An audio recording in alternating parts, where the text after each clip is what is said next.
Bonjour à tous et bienvenue en Californie. On est à Cupertino pour le keynote Apple. Apple qui a présenté donc il y a quelques instants son nouvel iPhone, un iPhone un peu spécial, un iPhone anniversaire, l'iPhone X. Il est juste là dans ma main, vous le voyez. Alors cet iPhone, vous pouvez le voir, il y a de nombreux changements dessus. Déjà parce que le bouton d'accueil a disparu, il n'y a plus de bouton d'accueil. Maintenant vous avez un écran qui recouvre toute la face avant de l'appareil. Regardez, on voit le bouton d'accueil ici, il n'y en a plus. Et l'écran monte jusqu'en haut, il y a juste les capteurs qui sont au-dessus. Et puis alors après, si on le retourne, pareil, à l'arrière, on a une coque arrière en verre, c'est une autre nouveauté, parce que jusqu'à présent Apple utilisait du métal, et un double capteur photo. Alors du coup, comme le bouton d'accueil a disparu juste ici, pour déverrouiller son téléphone, il faut utiliser la reconnaissance faciale, et alors là, ça fonctionne comme ça. Hop. Voilà. Le démonstrateur qui le... Hop. Alors regardez. Parce que tu as eu beaucoup de unsuccessful. No problem. Ok. Comme j'ai essayé plusieurs fois, ça marche pas et du coup il a besoin de retaper le code. Voilà. Donc une fois qu'on... Voilà. Là il le déverrouille. Hop. Et ça y est, on voit le cadenas qui s'est déverrouillé. Et donc on peut déverrouiller son téléphone. Alors pour ouvrir l'écran, il suffit juste de tirer vers le bas. Donc c'est pareil. Si je vais dans une application, par exemple, imaginons que j'ouvre juste ici l'application minuteur. Pour revenir à l'écran d'accueil, il suffit simplement d'aller vers le haut. Hop, tac, on va vers le haut, boum, et on revient à l'écran d'accueil. A l'inverse, si on veut afficher le mode multitâche, avant il fallait appuyer 2 fois sur le bouton d'accueil. Maintenant on remonte, tac, et on va jusque là et on voit voilà, toutes les applications qui apparaissent. C'est le mode multitâche. Ça c'est l'une des nouveautés. Et alors en haut, là, juste ici, vous voyez, vous avez l'heure juste là et les boutons de contrôle, l'autonomie, le Wi-Fi et le réseau qui apparaissent ici. Donc si je tire depuis le milieu, je vais avoir les notifications qui vont apparaître. Voilà, juste là, elles sont juste là, toutes les notifications.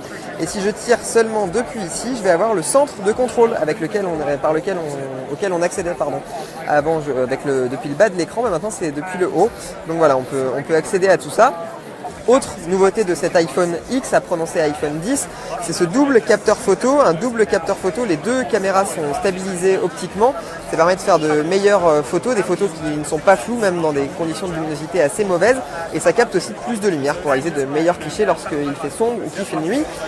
On continue avec la liste des nouveautés. Autre arrivée, donc on en parlait, c'est l'arrivée avec iOS 11 de la réalité augmentée. Et alors l'une des choses qui est permise par Face ID, qui est le système de déverrouillage de l'iPhone, c'est les anime emojis. Ce sont des emojis animés. Donc si je vais juste là, hop, vous voyez, on va essayer de les essayer. Et que je vais pouvoir essayer un emoji animé. Tac, hop. Voilà, hop, regardez, voilà, il parle, moi je parle et donc l'emoji parle. Alors si je mets le téléphone devant ça marche pas, mais voilà. Donc on voit cet emoji là juste en haut, on a le lapin qui parlait. En fait en fonction de la tête qu'on fait, la façon dont on bouge la tête, et bien l'emoji bouge aussi. Alors ça marche avec le lapin, le panda, tous les emojis que vous adorez. Et on revient à l'écran d'accueil simplement en allant vers le haut. Autre nouveauté de cet iPhone, c'est l'arrivée de la recharge sans fil. Alors là je vais pas pouvoir vous le montrer, mais grâce au verre qui est juste là, vous pouvez recharger votre iPhone simplement en le posant sur le chargeur ou sur une surface compatible. Alors les surfaces compatibles actuellement ça peut être des lampes de chevet, des tables de nuit, Ikea en fait notamment, et donc vous aurez simplement à poser votre téléphone pour qu'il charge. On a un téléphone qui a un écran de 5,8 pouces, c'est plus grand que l'iPhone 7 Plus qui existait jusqu'à présent, qui avait un écran de 5,5 pouces. Mais le téléphone est quand même plus petit parce que grâce à la disparition de tous les bords, de toutes les bordures autour, le téléphone est plus compact, donc c'est très agréable à tenir dans la main, ça tient bien dans la main. Je vois que vous êtes beaucoup à nous parler du prix. Effectivement, cet iPhone 10 est assez cher, puisqu'il est même très cher, parce qu'il va coûter 1 159 € pour le modèle 64 Go et un peu plus de 1 300 € pour le modèle 256 Go. Et il sortira en France le 3 novembre. Il y aura des précommandes à partir du 27 octobre. Voilà, c'était l'iPhone 10. On est à Cupertino pour le keynote Apple. Et vous pouvez retrouver toutes les informations sur ce nouveau téléphone sur notre site internet www.europe1.fr.